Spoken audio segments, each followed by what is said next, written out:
সিলেটের দেয়ালে দেয়ালে শোভা পাচ্ছে গ্রাফিতি, ক্যারিওগ্রাফি ও চিত্রকর্ম। অলিগলি থেকে রাজপথ, দেয়ালগুলো যেন জানান দিচ্ছে প্রতিবাদ প্রতিরোধের পথ মাড়িয়ে সৃজনশীল বাংলাদেশের শপথ। আঁকিয়ে ছাত্র যুবরা বলছেন, দেশ গঠনে সবসময় গুরুত্বপূর্ণ অংশীদার হতে চান। কোথাও সব ধর্মবর্ণের মানুষের মেলবন্ধনের প্রতিচিত্র, কোথাও বা শোষণ মুক্তির স্লোগানের গগনবিদারী চিৎকার।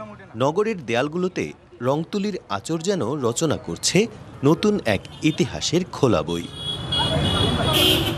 ছাত্র জনতার অভ্যুত্থানের এক একটি প্লট ফুটিয়ে তুলছেন শিক্ষার্থীরা।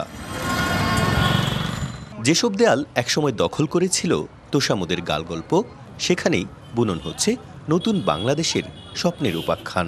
আগে বিভিন্ন দেয়ালগুলোতে শুধু নেতাদের কাহিনী বর্ণনা থাকতো, যা এখন আমরা চাই না। আমরা এখন সেটি বিভিন্নভাবে সংস্কার করতে চাই। ওনারা ভাইয়ারা আর্ট করে দিচ্ছে, আমরা ওইটা কালার করতেছি। সবাই মিলে একসাথে কাজ করতে চাই, অনেক ভালো লাগতেছে, দেশের জন্য কাজ করতে পারছি।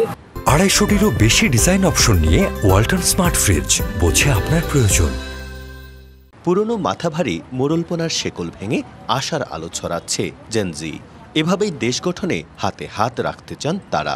দেশকে নতুনভাবে সাজানোর জন্য অনেকটা চেষ্টা করছি। আমরা বিগত কয়েকদিন ধরে এই জায়গায় গ্রাফিটির কাজ করতেছি। কালার্স গুলো আসলে আমাদের কেউ ওভাবে স্পন্সর করে নাই। আমাদের মধ্যে এই যে স্টুডেন্টসরা যারা আছে বা আমাদের যে গ্রুপ মেম্বার্স আছে, ওরাও ফান্ড রেজ করতে হেল্প করেছে।